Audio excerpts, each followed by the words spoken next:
अक़वाल हज़रत उस्मान गनी रज़ी अल्लाह ताला अन्हो। अपना बोझ खलकत में से किसी पर न रखो, कम हो या ज़्यादा। एक परहेज़गार फ़कीह शैतान पर 1000 आबिद से भारी है। दुनिया खुदाए ताला की सराय है जो आखिरत के मुसाफिरों के लिए वक्फ है। अपना तोशा ले और जो कुछ सराय में है इसका लालच न कर। फ़कीर का 1 दिरहम सदका बेहतर है गनी के 1,00,000 दिरहम सदका से। अगर तू गुनाह पर आमादा है तो कोई ऐसा मुकाम तलाश कर जहाँ खुदा ताला ना हो। जन्नत के अंदर रोना अजीब है और दुनिया के अंदर हंसना अजीब तर है।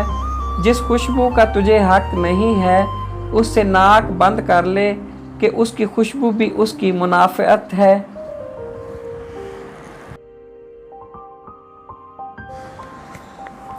अल्लाह ताला को हर वक्त अपने साथ समझना अफजल तरीन ईमान है। मुतवाज़े दुनिया व आखिरत में जो चीज़ चाहेगा पूरी होगी। जानवर अपने मालिक को पहचानता है लेकिन इंसान अपने खुदा को नहीं पहचानता। कज़ा पर रज़ा दुनिया की जन्नत है। हया के साथ तमाम नेकियां और बेहयाई के साथ तमाम बदियां वाबस्ता हैं। बद को 3 आदमियों को मजरूह करता है। अव्वल अपने आप को, दोम जिसकी बुराई करता है, सोम जो उसकी बुराई सुनता है। जो अपनी जूती आप गांठ लेता है, गुलाम की अयादत करता है, अपने कपड़े धो लेता है, उनमें पैबंद लगा लेता है, वो गरूर और तकब्बुर से पाक और बरी है।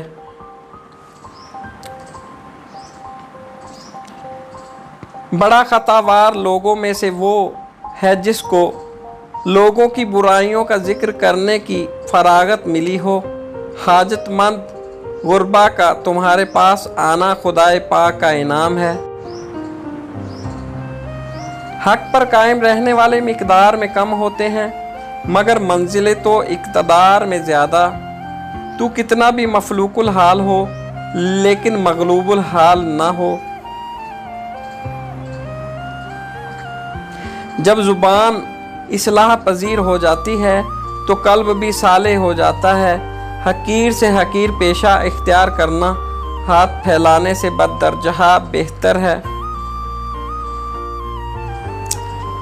उम्दा लिबास के हरीस कफन की याद रख। उम्दा मकान के शदाई कब्र का घड़ा मत भूल। उम्दा ग़िज़ाओं के दिलदादा कीड़े मकोड़ों की ग़ज़ा बनना याद रख।